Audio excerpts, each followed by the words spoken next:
All right, guys. So thank you so much for staying with us this morning. So my name's Katie Senn. I am a general pediatrician at Children's Mercy. I've been there for about 20 years. So general pediatricians see kids from birth through about 21. So pretty much the full span. I am also a mom of teenagers, which is probably my biggest job right now, and a wife. Also teach some yoga and fitness. And my pandemic project was to do an Integrative Medicine Fellowship, which is a 2-year, mostly online learning experiential through the University of Arizona Andrew Weil Center, where we really just got to expand our knowledge on kind of all aspects of health and not just how to prescribe medicines, which I feel like is a lot of what conventional medicine has kind of become. So thank you so much to the church and Holly and Paula for asking me to talk today. I feel like I'm a very visual learner, and so I might have gone down the rabbit hole a little bit too much on some of the visual slides. So if I kind of skip through some of them, then you'll know why, because I feel like it might be a little bit overboard. So anyway, so wellness is a big topic, right? It's a huge, huge topic. And obviously, we don't have a week to do this, so I need to focus a little bit in. And wellness, encompasses so many things: emotional, spiritual, intellectual, physical, environmental, social. So I think the church does a beautiful job tackling a lot of these other aspects of emotional life, spiritual life. You know, how important community is, how important, not being lonely is to health. I think that's a really huge part of health, is having community. But today I'm going to focus a little bit on, since I'm a doctor, a little bit more of the physical side of things and how we can keep our bodies and subsequently our minds healthy so that we're available, we feel well, we feel healthy, and can kind of live a long life so that we can do all the things that we want to. So I just want to tell you, this is not medical advice. This is wellness advice. It's kind of a combination of some of my thoughts as well as a lot of evidence. So I'm not necessarily just making this up as I go along. It's all fairly evidence-based. And I'm aiming here, I want to, just echo what Holly said about that you're enough, right? So a lot of this might come across as like, I need to do this, and I'm doing this wrong. But really, this is just information. This is for you to take as you need it.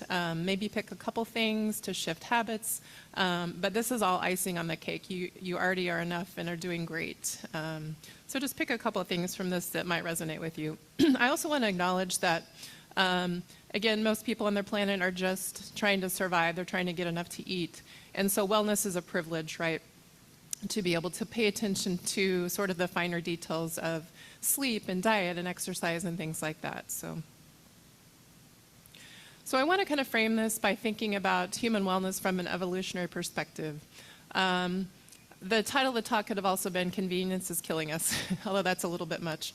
But if you think about it, and this concept can be oversimplified as in like everybody needs to eat a paleo diet. Probably not true. But I think that we can think about how we evolved and how we sort of evolved from some different things that I'll talk about here in a minute, and how maybe our brains and bodies are not quite as evolved as our modern inputs. So we're getting a lot of modern inputs from various things that our bodies may not be quite prepared for, our genes may not be quite prepared for. Because we've only had these things over the past 100 or 200 years in our environments. So from a primal perspective, our bodies and brains were built and evolved for sort of a key portion of a few things. So whole unprocessed foods, right? We didn't have access to McDonald's way back when. And we also didn't have an unlimited supply of these things, right? We lived in scarcity. Our bodies learned to evolve with a limited supply of nutrients and not an unlimited supply. We are evolved to work and be physically active in any weather, so we went outside and all the elements, and our bodies learned to adapt to those things. Our bodies learned and our minds learned to adapt and to change and to face challenges and hardships in our environment. We grew up, we evolved in ample sunlight and natural surroundings, and obviously today we spend a lot of our time in more of a enclosed environment, maybe not getting the natural sunlight and the greenery that we might be thriving on. Also, I think it's really important to notice how our sleep-wake cycles impact our health, and how before there were lights, we slept when the sun went down, we rose when the sun came up, and we were very in tune to nature's cycles of light and dark. We evolved in small-knit communities, close-knit communities, and we were all interdependent, and now we're a little more separated, unfortunately. And humans are very resilient, so just keeping that in mind. So again, I'm going to just kind of go over 3 big ideas, and these are not new things. These are things your grandma or grandpa, or even your mom, or anybody would tell you. So conventional wisdom, but I think sometimes it's helpful to kind of know the why, and then also get to know some few hacks that will help you kind of implement some of these things. So the first big idea is that movement and exercise and building muscle are some of them really the most important and effective tools for preventing health deterioration and promoting a good quality of life, both now and in the future. So there's so much evidence that's come out over the past 10 to 20 years about how exercise, physical activity can really prevent a lot of our modern chronic diseases, heart disease, diabetes, cancer, dementia, and mental health problems. So humans were made to move. I really want to look at this Scientific American article and read it, but I just saw this picture and thought it was kind of fun. So if you think about it, that's how we survived, is moving, exercising, hunting, gathering. And so we might not have to do that now, which might be not so great for us. So I probably can't read these, but I'll name off a few of them here. And this is from the literature. According to a lot of studies, inactivity contributes to 40 major chronic diseases and is actually as great a risk factor as smoking. So some of these include, of course, the ones that we might think of like hypertension, diabetes, but also mental health problems, stroke, what else? Cancer, osteoporosis, obesity. So kind of some of the more obvious ones, but so pretty impressive, right? If the pharmacy companies could put exercise into a pill, they'd make a lot of money, right? But the thing is, like, mostly exercise is pretty free depending on what you do, right? So it's kind of it's low-lying fruit, I like to say, for a lot of us. So just getting a little more granular about some of the studies. Studies have shown exercise decreases the risk of stroke by 27%, diabetes by 50%, high blood pressure by 40%. The mortality and risk of recurrence of breast cancer by 50%, colon cancer by 60%, Alzheimer's 40%, and depression. It can be as effective as an SSRI like Prozac. So not only thinking about how movement and exercise can help us decrease disease, but also just help us live a healthier life. There's this concept of a health span. So lifespan is how long you live, but health span is how long you're healthy and active and vital compared to your lifespan. So we want our health span to meet as close as possible to our lifespan. All right, so this is where I get a little geeky with some of my visuals, but there's this really cool concept of exerkines. Exerkines are molecules that are made in response to moving our body. The intermittent stress of exercise causes just really fascinating changes in our cells and our genes and help us adapt. These exerkines enter the bloodstream and reach organs throughout the body. So it's not all about weight, it's not all about like looking trim, it's literally so much more than that. So these exerkines crosstalk throughout our body, crosstalks to our immune system, our brain, our bones, our gut, our heart, our fat tissue, our pancreas, which makes insulin, our liver, and our skeletal muscle. So the exerkines are made by these organs and then talk to all these organs. So it's this beautiful symphony of the body talking to each other, which I think is just like this perfect example of divinity, right? How cool is that? So these exerkines can help us improve our glucose metabolism, our insulin regulation, which is really super key for, not just preventing type 2 diabetes, but keeping our blood vessels throughout our body healthy, which helps prevent dementia and all kinds of other things. Of course, it helps us have a healthier heart, healthier lungs. Again, it helps our blood vessel health. It helps us metabolize fats more healthfully. And we'll dig a little more into the microbiome of the gut, but that's our good bacteria and good microbiome in our gut. Exercise actually helps make your gut more healthy. surprisingly. And then it helps us make new mitochondria, which, if you remember from high school biology, are the powerhouses of the cell. So making new mitochondria gives us more energy, and also helps with neurodegenerative diseases. So I think one of the really fascinating thing about exercise is how it can really help the immune system, which you wouldn't really think about. So we do know that exercise helps protect against cancers, especially breast cancer. It increases our immune response to viral and bacterial infections, helps us fight off those infections. It increases our response to vaccines. It reduces inflammation throughout the body and helps us decrease the risk of autoimmune diseases in that way. And then it can reduce the risk of severe illness with COVID-19, which is going to be an ongoing issue for us. So this is really where I can just spend hours going down rabbit holes, is with this thing called BDNF. So again, I just think it's so cool that that Creator has made our body in a way that when we move our muscles, it actually helps our brain.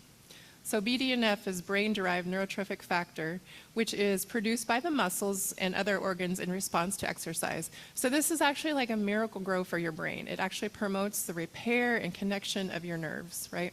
So there's been whole books written on how exercise is a treatment for things like ADHD, Parkinson's, things like that. So it really helps improve the blood flow, delivering nutrients, oxygen to our brains. So I also really love this slide. When your brain loves the gym, your brain does love the gym or the sidewalk or the bike or the pool or whatever movement is good for you. So I'm not going to necessarily go over this, but I'll just summarize this slide to say that that when your brain gets the BDNF, it makes all kinds of our really important neurotransmitters like endorphins and enkephalins, which help decrease pain sensation, boosts our mood, serotonin, which of course is involved in mood, dopamine, which is involved in motivation and learning and memory. So I could go on, so I'm going to go ahead and move on. So again, activity, we just talked about, is such a big preventer of disease and also a treatment for disease as well. I think one of the big things for me is exercise really helps decrease stress. It helps regulate that cortisol, which is one of our big stress hormones that causes inflammation, keeps us from sleeping well.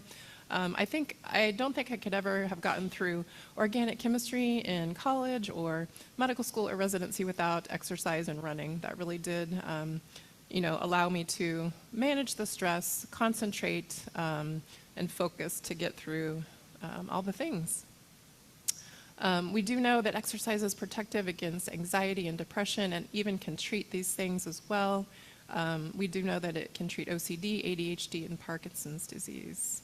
Studies have shown that it's even equal to SSRI treatment for mild to moderate depression, but obviously don't tell anybody to go out and stop their medicine without talking to their doctor, but it can be a good adjunctive. And I use it all the time in my practice, talking to kids with mental health issues.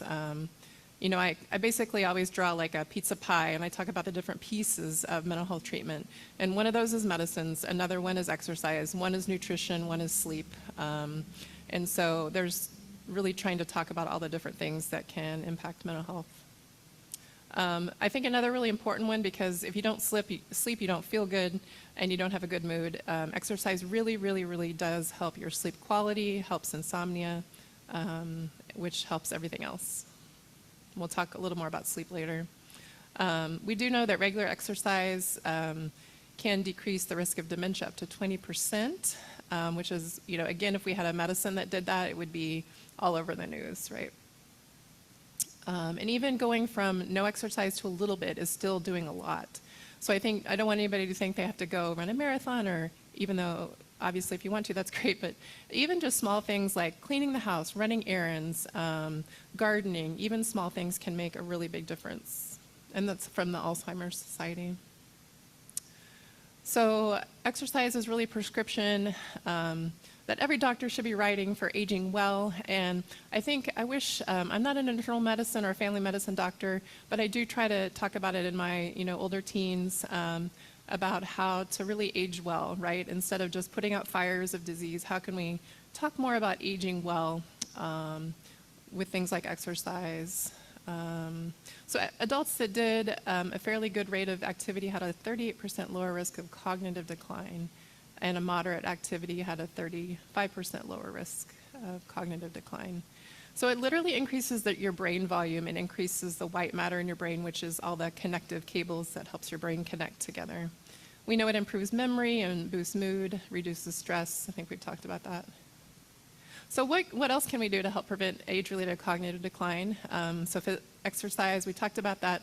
Healthy diet, again, a huge piece of the puzzle. Sleep, we talked about that. Mental stimulation, social engagement and connection, and then stress management, other pieces of the puzzle. So I really like this slide because I get to talk about zombie cells, which are our senescent cells, which senescent cells happen when your telomeres or your DNA starts to sort of say, okay, I'm done, I'm not going to divide anymore. So those are the aging cells.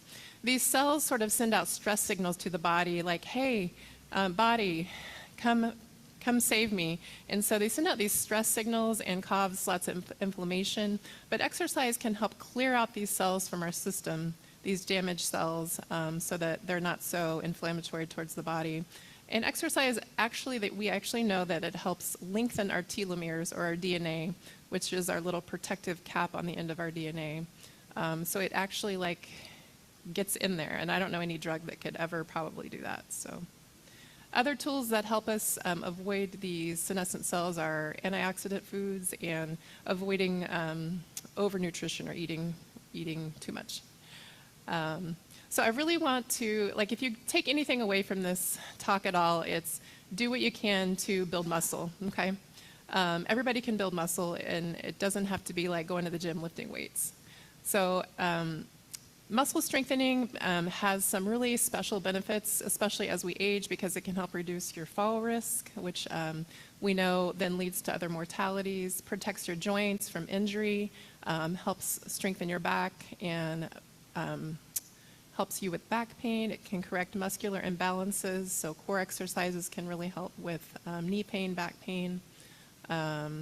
We know that it boosts your metabolism because if you have more muscle sitting on your body, you're going to be burning more calories just sitting here, which is always sometimes helpful.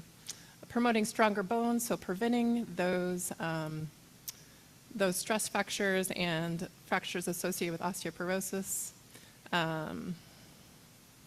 What else? Oh, it's also super, super helpful.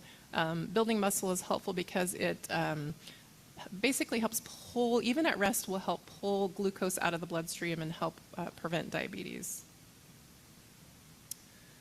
Let's see. So just in general, strength training we know can reduce mortality, morbidity of all diseases from about 10 to 17%, which is pretty, again, if we had a medicine that did that, we would all be prescribing it. Okay, sarcopenia is a medical term for the universal age-related loss of muscle mass. So again, use it or lose it. Sarcopenia is something that happens to all of us as we age. So after age 30, our muscle mass just gradually declines because of the aging process, and then it starts to ramp up after about 60. Sarcopenia is a huge risk factor for lots of problems as you age, but you can slow the progression of that. So again, the issue with sarcopenia is that, muscles, because they make all these beautiful cytokines and exerkines, our bodies need our muscle mass, right? And so if you don't have that, it really increases your outcomes. If you have an illness, if you have a cancer, if you have go into the hospital with a fall, with a fracture, with any disease, with any disease process, if you have it, if you don't have a lot of muscle mass, it's going to really impact your final outcome. Let's see here. And again, just speaking about your quality of life, more muscle mass you have, the more ability you're going to be able to have to do your daily activities more independently, more easily, and more energy too. So there's a big study with over 8,000 adults, and they found that low muscle mass was significantly independently associated with faster cognitive decline when adjusted for other factors. So again, that's a busy, geeky slide over here, but again, it's just trying to show that your muscles are making these beautiful molecules that help your brain stay healthy. So another busy slide that I'm going to kind of skip over. Okay, so how else can we preserve muscle mass? So good nutrition is a huge piece of the puzzle, piece of the pizza pie. We know that many older adults are actually not getting adequate protein, which really helps keep your muscles intact, keep them healthy. Because as we age, our taste buds kind of they change, our appetite decreases a little bit. We don't want to eat some of those protein-rich foods sometimes. So this is a little in the weeds, but latest study that's come out suggesting that older adults get roughly, for an 180-pound person, 82 to 130 grams of protein a day, which is a lot. I had my dad go on the MyFitnessPal, which is a great resource. MyFitnessPal, it's free.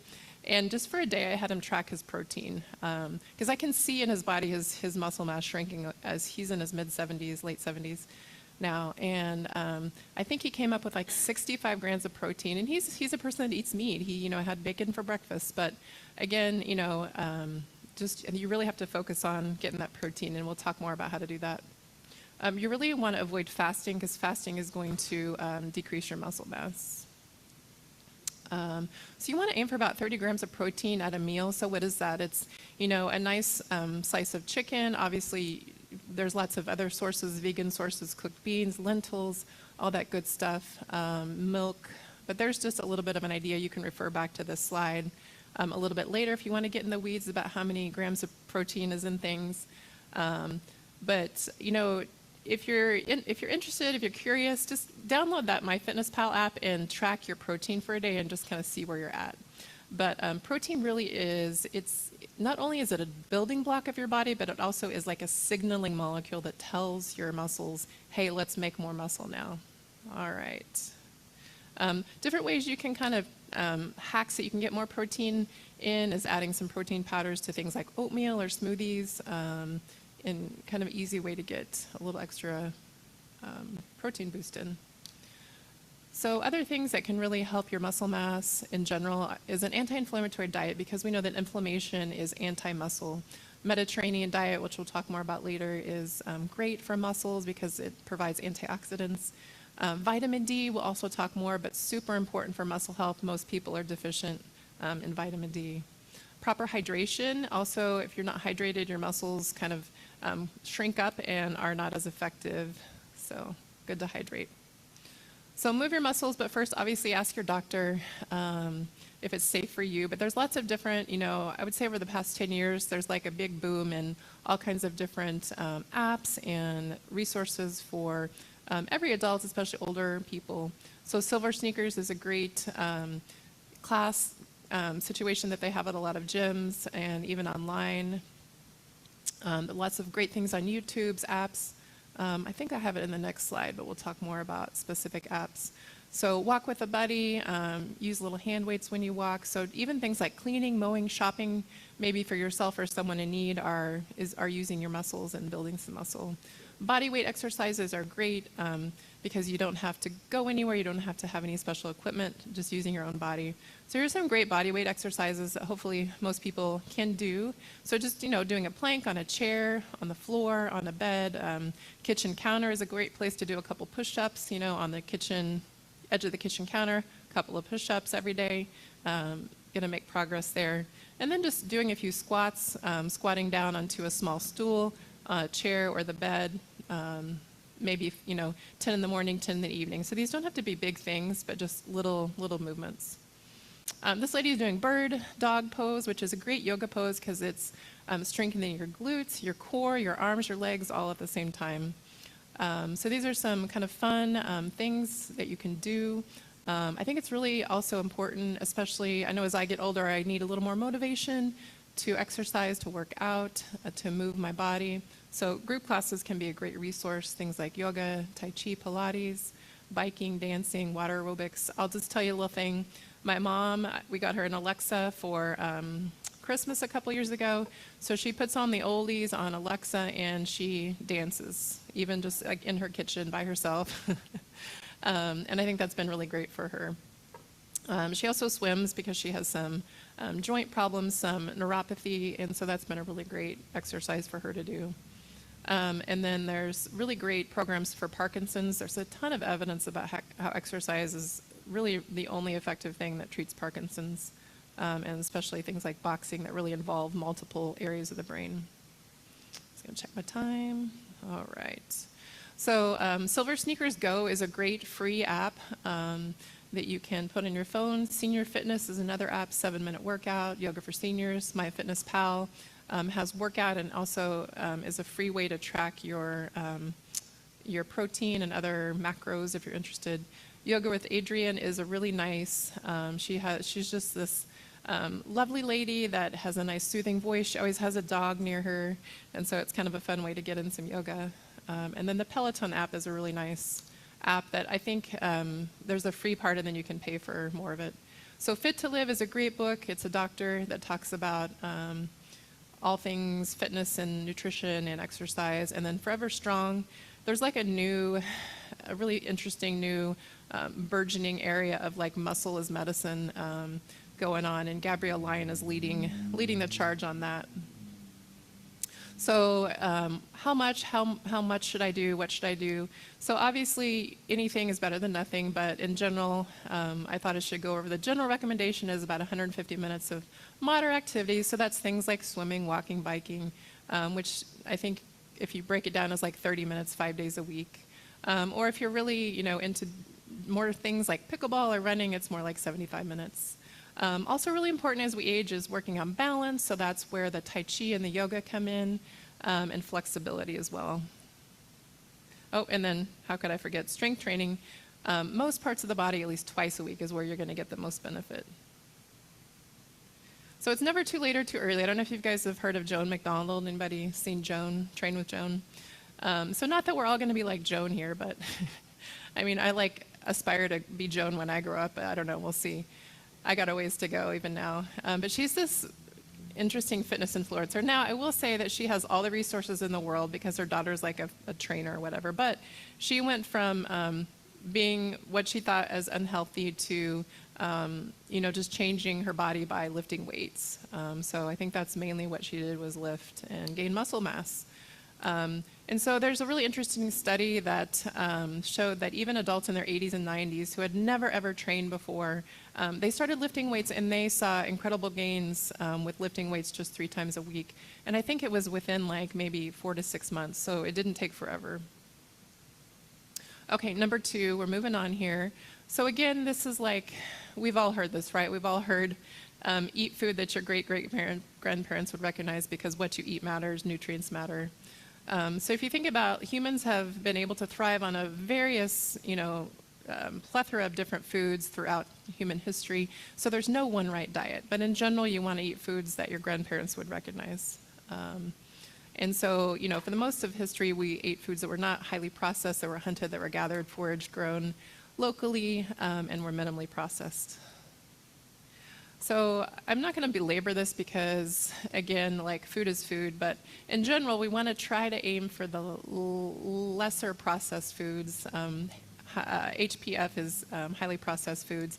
So the thing with that is every time you process a food a little bit more, it loses some vitamins, some minerals, some fibers, some phytonutrients. So not only does it take away some of this, but then it adds some of the more unhealthy stuff like unhealthy fats that have been processed, artificial dyes, preservatives, salt, all things that you don't need as much of. And there's like this whole, people have written books and huge long books about how foods are actually scientifically engineered to be addictive and overconsumed. And food scientists have this concept of the bliss point where they're trying to make consumers hit this bliss point where they can't go back, where they can't put that back down. So just kind of being aware as a consumer of all the forces out there that are conspiring, I guess, against you. But again, obviously, don't go overboard because moderation, right? It's that 80-20 rule of doing things pretty good 80% of the time and then sort of relaxing your rules 20% of the time. So plate model, this is kind of an ideal plate model where you're filling half your plate with fruits and veggies, a little bit of protein from whatever source, and then whole grains. So that's ideal. Obviously, not a lot of us get there every day, myself included. It's a daily battle in our house to eat something green, so but we press on. But yeah, whole foods are going to help your digestion. They're going to help your heart health. They actually, reduce inflammation through your body, promote weight loss if you need that. And then I also really like to emphasize that whole foods are environmentally sustainable because they're not packaged. You're not using all that packaging, and you're also not getting all the chemicals, the plastics into your food from the packaging, especially fast foods. So this is something that I try to educate the families that I care for in the clinic about food dyes, because unfortunately our government, for many reasons, is not willing to kind of protect us as consumers and our kids from a lot of these dyes. So in Europe, they require a warning label on food dyes, especially things like the red dyes and the blue dyes, because we know that these dyes cause cancer in rats, but yet they still are a lot of our foods. They're banned in a lot of cosmetics, but for whatever reason, the FDA hasn't banned them in foods yet. So just be aware of food dyes in our foods. So if you literally look at like the Starburst in Europe, the ingredient list is different than the ingredient list in the US, right? It's really interesting. So I start out my babies at 6 months on veggies. So the dogma when I went through resident used to be rice cereal, and I'm sure I was fed rice cereal and I somehow survived. But I think with our big obesity epidemic, it's really important to get kids really liking these bitter veggies, because otherwise they get started on the juice, they get started on the fruit snacks, and then it's hard to go back. Right, so there's that really good window between about 6 to 9 months where you can get kids to not spit their veggies back out. So health washing, again, I could have a whole lecture on health washing, but that's basically how the advertisers want us to think things are healthy when they maybe are not so much. So fruit snacks are candy. I try to tell the families that I care for that a lot, because this looks really appealing. It's organic. It's Annie's, and Annie's, I have mixed feelings about Annie's because I think they do try to do a lot of good stuff, but again, these fruit snacks are basically, if you look at the ingredients, it's like 3 forms of sugar, and that's about it. So I think you really have to be careful with juice. So I grew up drinking a glass of orange juice every single morning, just like my mom did, right? It's just like a thing that's kind of gone on. But I think, it might be okay for some people, but if you have a sensitivity, or really just anybody, that big shot of glucose really raises your blood sugar steeply, and it also raises that insulin level, which can then, plummet later. So even 100% fruit juice, I say this over and over again in my clinic, the parent says, well, what about the honest fruit juice in the box? It's organic. It's like, no, it's still sugar. And so you can see, how many sugar cubes are in each drink. And again, like we didn't have this, 100, 200 years ago. We maybe went to the soda fountain, once a month to get a little bitty soda, right? That was a treat. But now it's available in every high school, every convenience store. So again, like don't not ever drink it, but probably, not the best idea to have it every single day. Eat an apple instead.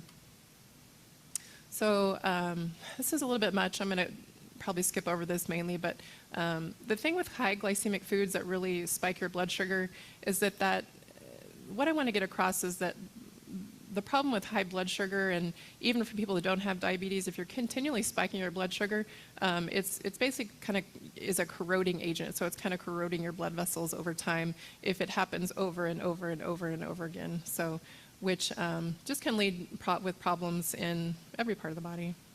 So this is probably one of my favorite slides. Again, just speaking to the divineness of nature, of what is on our earth to eat. Phytochemicals or phytonutrients are chemicals in plants that are meant to repair our body and to protect our body. And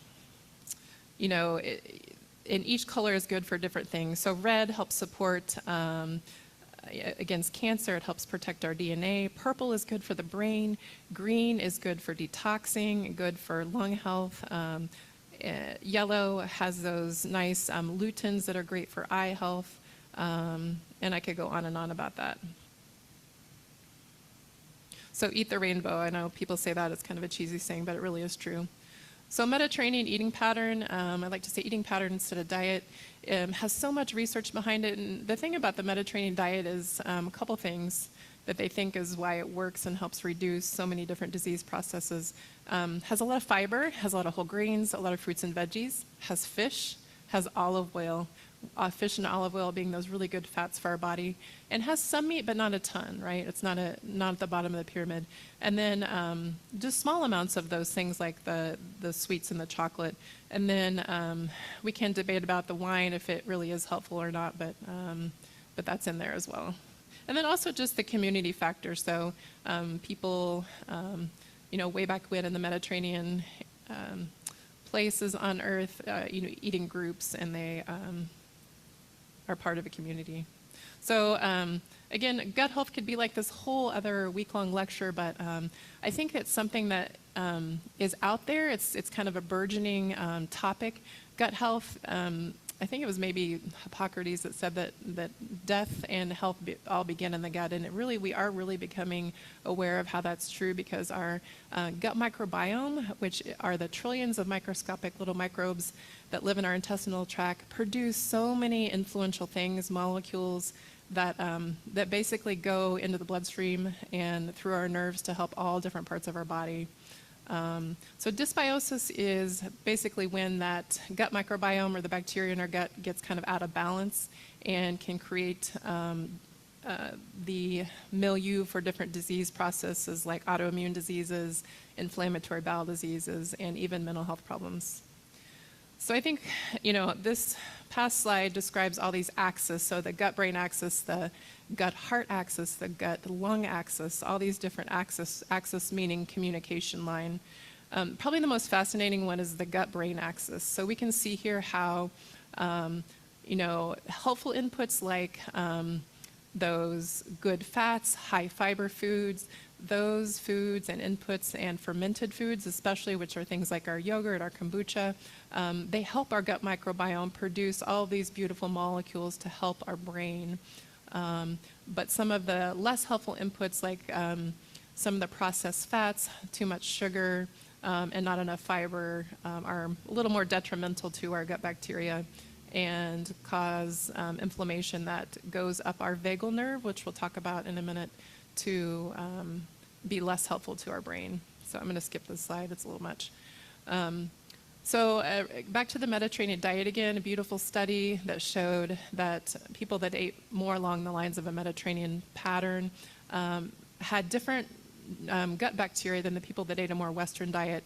And they were able to show that the gut microbiome produced these SCFAs, or short-chain fatty acids, which are really important because they're anti-inflammatory. They cross over the blood-brain barrier into the brain and help regulate the nervous system. And they actually also go back and feed the lining of the gut and help that gut stay functioning, so we're not ending up with inflammatory bowel disease, Crohn's, ulcerative colitis, things like that.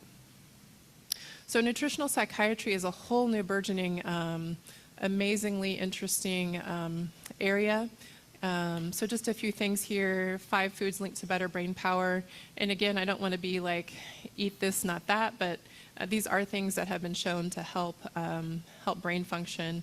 So again, we're looking at some of the basic things like more fiber, more phytonutrients in those green veggies, the healthy fats in fish, the antioxidants in berries, and those nice purple colors. And then tea and coffee. I think that we'll talk more about that, but like if that's not enough evidence that there is a God, that coffee is actually good for you and tea is actually good for you, I don't know what is, and dark chocolate as well. So I really want to say, I was going to, like, when I was doing my 10 things, vitamin D was going to be like a whole number, right? Because vitamin D is so important for your whole body. And unfortunately, vitamin D deficiency is fairly common, and I think maybe we don't pay enough attention to it in conventional medicine. I feel like every adult, every kid that goes in for their yearly checkup should have their vitamin D checked. Because about 40% of adults are not getting enough. It's really hard to get enough because it's really only in small amounts in meats, eggs, egg yolks, liver, and fortified milk. And I always joke with the families I see, I'm like, are you eating a lot of liver these days? Okay, then we need to check your vitamin D level. Because I don't know a lot of kids that eat liver anymore. And this is why your grandma used to give you cod liver oil, is because of the vitamin D. Well, she didn't know that, but that was one of those beautiful, like, wisdom things from grandma. Vitamin D is involved in the direct or indirect regulation of over 1,000 genes in your body. So it's really important for everything. Really important for the brain, bones, immune system, nervous system, muscular and cardiovascular systems. So I just advise, advocate for yourself when you're at your healthcare practitioner to have your vitamin D level checked. There's also lab places you can go to, any lab now. You can literally just go online and order yourself a vitamin D level and walk in and get it. And you want to aim for about 30 or above. But obviously, that's getting a little more into medical advice. But I do think it's important. I'm going to skip that slide. All right. So how do we get more whole foods, fruits, veggies into our diets, our kids' diets especially? So I know that's always a struggle in our house. So roasting veggies, especially bitter things like broccoli and kale, can bring out the sweetness. So roasting cauliflower is just to me, a delicacy. I think it's fun to crunch on veggies while making dinner because you're always hungry and more apt to eat those veggies as you're making dinner, or the kids can eat while you're making salsa, chips and salsa. I count as a vegetable. Puree into red sauce or soup. So clean out the fridge, put all those veggies that are going to go to waste into a soup pot. Garlic and onions makes it more palatable. Make smoothies are a great way to not only get in that protein powder, that protein, but also get in, throw in some spinach or berries. Sweet potatoes are a great option to change to, or switch it up with your regular potatoes. You can cut them up, put them in the air fryer, make some sweet potato fries. Adding lemon juice to bitter foods can help sort of neutralize the bitter flavor. Starting out, your breakfast with a handful of berries and your cereal or oatmeal, or throwing it in a muffin is a good way to start the day. Eat fruit for dessert. I like to sometimes keep apples and carrots in the fridge at work. So when I'm in that, I'm stressed out at the end of the day, I can go grab that instead of maybe the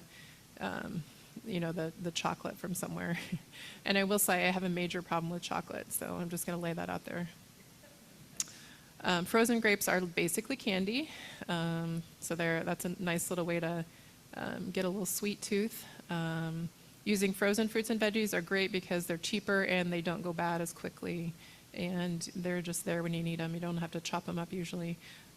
You can add avocados or black beans and brownies as kind of a little disguise. You can shred or puree veggies and fruits, or even beans into pancakes, muffins, cookies, pasta, macaroni sauce, or soups. And then you can finely dice veggies into ground beef, into meatballs, meatloaf, spaghettis, and tacos. So herbs and spices also count as phytonutrients, antioxidants. The big hitters are cinnamon and cloves, but all these are great. So again, a great excuse to have some dark chocolate, coffee, or tea. So where are we at here? So sleep deprivation, obviously we all know we should sleep more. This is probably my big bugaboo. Dealing with the perimenopausal sleep boogeyman right now, so this is a big one for me. So we have any Taylor Swift fans out there? Anybody? Okay, so I cannot wait until Taylor Swift goes into perimenopause, and the songs that she's going to make about cruel hot flashes, cruel sleep, things like that, is going to be great, right? So your body on sleep deprivation, super important. It's going to impact your cognitive function, your immune system, your metabolism, your appetite, your heart health, your mood, your skin. Obviously, we know that it impacts our mood because that's pretty obvious. But I think it's so fascinating that it actually increases your cancer risk when you don't sleep well, which I don't even want to know. I wish I hadn't read that. But anyway, there's things we can do, right? So again, increases your risk of different poor health outcomes. So I think it's really helpful again to sort of pay attention to your body's circadian rhythm and try to keep a consistent sleep-wake schedule. Ideally, you need a good 7 hours to get in both that deep sleep, which is one part of your sleep, and then the REM sleep, which is a whole other part of your sleep. And you need both of those to kind of balance out each other. When you sleep, sleep basically takes out the garbage in your brain. There's this thing called the lymphatic system that basically washes through your brain and cleans out all the junk in your brain while you sleep. So super important. So ideally, sticking to kind of a consistent sleep-wake schedule can decrease risk of diseases. It's also helpful to kind of anchor your internal clock or your circadian rhythm, and that leads to improved patterns because your body begins to automatically know when to wake up and when to go to sleep. Some people find that naps are helpful. Some people find that they actually make sleep worse, so kind of whatever works for you. So every cell has a biological clock in it, or that internal clock, and when your body's getting signals that are not in line with kind of a natural rhythm, those cells kind of get disrupted, okay? So again, it's best to kind of stick with a natural circadian rhythm of, if you can, being awake during the light hours and asleep during the dark hours. So even a few minutes of getting that AM light can help reset your internal clock. So we have, where did that slide go? Okay, I'll come back there. Where am I going? Sorry. Okay, so I think this is a really creepy picture here, but this is from a mattress company of like, I was like, okay, sleep environment. Google image search for sleep environment, and this came up. I was like, this is kind of weird, but it's a mattress company advertisement. But basically, a couple of things about your sleep environment that are going to help you get the best sleep possible with the time that you have available. Cool environment, so cooler than you think it should be, right? So, you know, in the winter, really turning that thermostat down to like, I don't know, what do we turn ours down to, like 65 in the winter? Like, we like it cold, even lower, yeah. Because cool increases that melatonin production in your body, which is that sleepy hormone in your body. We know that your core body temperature has to decrease for you to fall asleep. So you can help that out by taking a hot or warm bath or shower, because then your body temperature falls and kind of triggers that process. So we all know kind of watching screens before bed isn't the best, but there's ways around that. But basically that's because artificial light and natural light, it literally enters your eyeball and goes to the back of your brain, to your pineal gland, and decreases the amount of melatonin that you make, which is that sleepy hormone. So things you can do, you can dim lights, you can use red lights, which I'll show you a picture of my red lights that I have. You can buy them on Amazon and just screw them in your normal light bulb sockets. There's different apps for your phones and laptops that can darken the screen for you or make it a little more red tinged instead of blue tinged. And then you really want to have, as much as possible, completely dark bedroom, because even a little bit of light, like from your phone or from your alarm clock, goes through your eyelids that are closed and disrupts your melatonin production. So like when I go to a hotel, I'm going to cover that alarm clock with something to keep that light out. So these are my red lights. So got these from Amazon and screwed them in so that I can, because I have to read to fall asleep. It's kind of my little sleep trigger, and I want to use a light that's not going to suppress my melatonin production. Also consider a white noise machine, a wind down routine, and that sort of triggers your brain, sends a signal to say ready to sleep, go through that shutdown process. So other environmental cues that can impact your sleep is, of course, caffeine late in the day. Even if you fall asleep, your sleep may still be disrupted. So you may be sleeping, but you might not be getting great sleep if you've had too much caffeine during the day. I definitely experience that on a weekly basis. So I need to do better. But so eating is a wakefulness clue to our body. It's one of those things that tells our cells it's time to be awake. So you got to kind of balance that late night snack with maybe something that's not too heavy, because again, a heavy meal is going to wake up our body and maybe also cause some reflux. But also don't go to bed hungry, because if your blood sugar dips, it's going to also disrupt your sleep. So I think this is something that people don't know, is that alcohol really impairs good sleep. It may make you sleepy, and it may be, you think, a good way to fall asleep, but it actually suppresses your restorative REM sleep and can cause middle of the night wakings and insomnia, even if you don't remember it.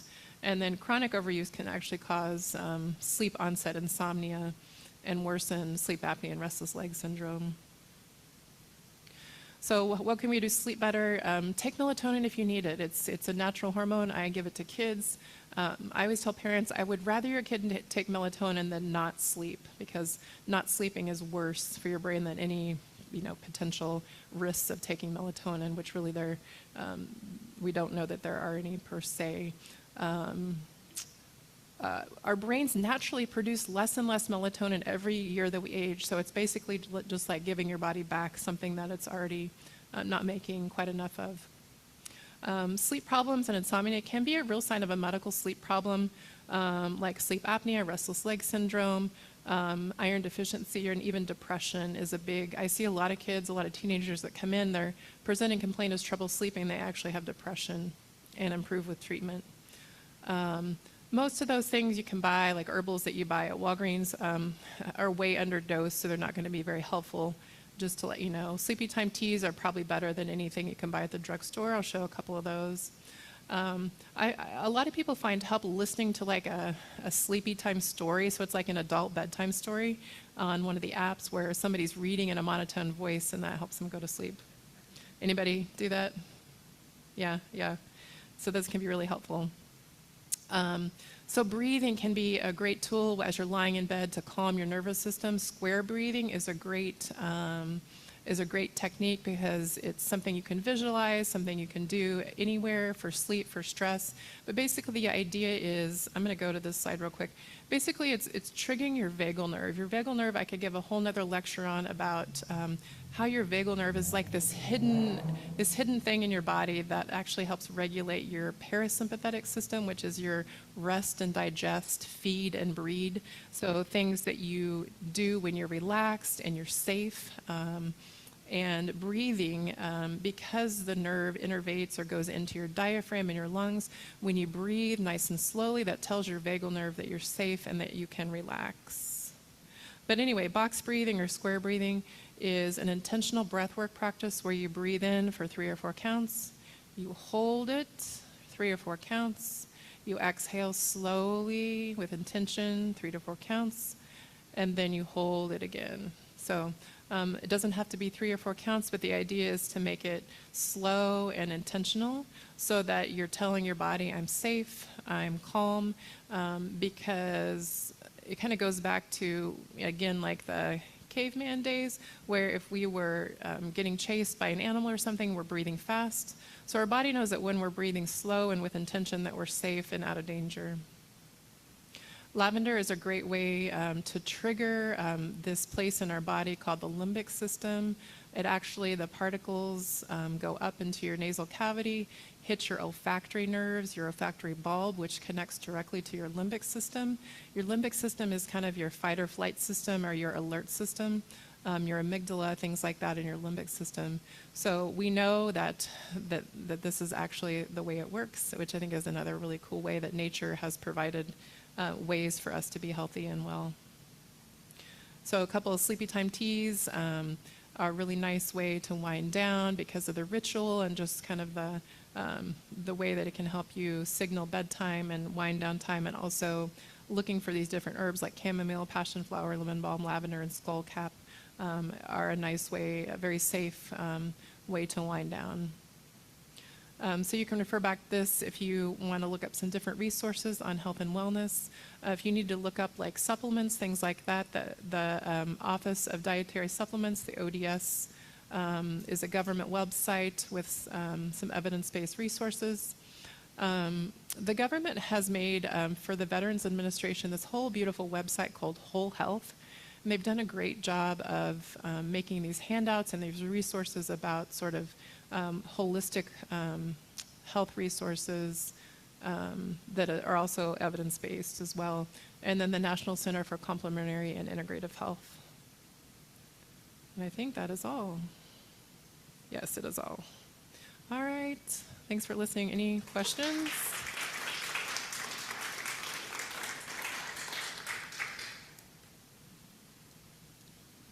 Yeah.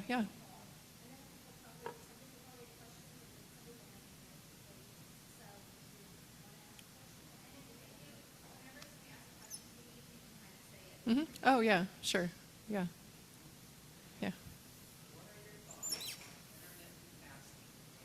Yeah. So I think it's a mixed bag. I think that if you're healthy, if you don't have diabetes, or it depends on what kind of diabetes you have, but I think that we're designed to go, our bodies are naturally designed to go periods without food, right? We didn't have access to food 24/7. So I think that for just about anybody that's fairly healthy, going 12 hours overnight, so from 7, your last bite of food, 7 p.m., and you don't eat again until 7 a.m., that's a pretty doable thing for most people and really can help. I think when you start going like 24 hours, you're losing muscle mass if you're not getting protein, unless you do it maybe just once in a while. But people that are fasting, like especially women, because women are different than men, right? But I think if you go a prolonged time, you're going to lose muscle mass. And I think one of the big things that we're not realizing about some of the weight loss drugs now, they're so effective that people are losing muscle mass so fast that if they stop the drug, or even if they don't stop it, their metabolism is worse than when they started because they've lost so much muscle mass. And so fasting kind of goes along with that. But I think fasting can be a good tool. It just needs to be used in like a very thoughtful way and not overdone. But I mean, there are definitely evidence that it helps with, especially people that have diabetes. Going that 12 to 14 hours, can be helpful. And it helps because there's nothing magical about fasting. It just reduces the amount of calories you're able to take in during the day. So if you fast for 14 hours but then eat a bunch of stuff, it's probably not going to be as helpful. Yeah. But it's a big topic for sure. Yeah. Yeah. Uh-huh. Mm-hmm. Mm-hmm. Yeah. Yeah. Mm-hmm. Yeah. Yeah. Well, so so I love something called Thrive Market. It's an app. It's a company that sends. I don't love like all the packaging that's associated with it, but I try to like just do maybe once in a while. But they have really clean, like probably, I don't know, almost half the price of somewhere else, and the packaging is less because it's not in these big plastic containers. So if you can tolerate whey protein, just like fairly pure whey protein, that's probably the best. It's the best protein powder, but you want to look for things like artificial sweeteners, like emulsifiers, which aren't great for your gut. So some of the gums that are in it, but it can be found. So like whey protein isolate is a great option. But I would, it's all a risk-benefit game, and I would say like it's better to get in protein than worry about maybe some of the things that's in it. And again, you don't want that to be your complete protein source, but it's like a little, like use it as a snack or and just a little boost. Yes, exactly. It's a tool. Mm-hmm.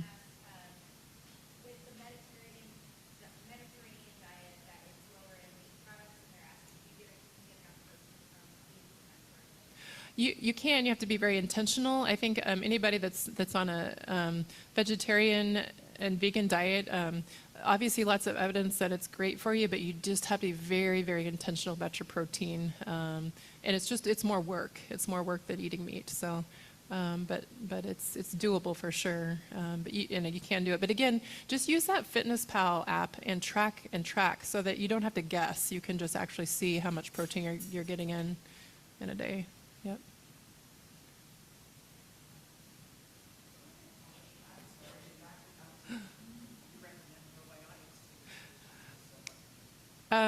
That is something I'm still trying to figure out. It is such, oh yeah, she asked if I recommend probiotics and if so, what kind. And I think that probiotics can be very helpful. It's the wild, wild west out there right now with probiotics. I think that it's definitely worth a try. You want to look for like one of the bigger brands. Refrigerated might be better than not. It's just that it's hard to know what you're getting. And so I am still trying to like vet some different ones to see which ones. So I should have put this resource, but Consumer Labs is a great resource. I think some of it you do have to pay for. But it's a great resource because they actually go through and test all of these products. Like they send it to a lab and see actually what's in a lot of these products. But I would say like if you really want to do probiotics, like go for the fermented foods. The kombucha, the yogurt, the Bubby's fermented sauerkraut or pickles, or make your own. Like it's I'm a little intimidated by the whole making kombucha thing, but I think it's worth a try. So just like, again, that's what like our ancestors ate, is all those nice fermented foods, kimchi and stuff like that. I don't know, kimchi is a little intimidating to me. Yeah. Hmm.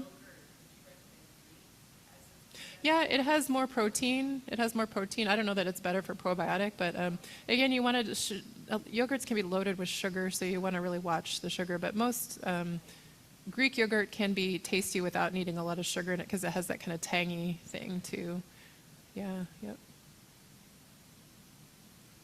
Yeah. Great questions. Thank you. Thanks.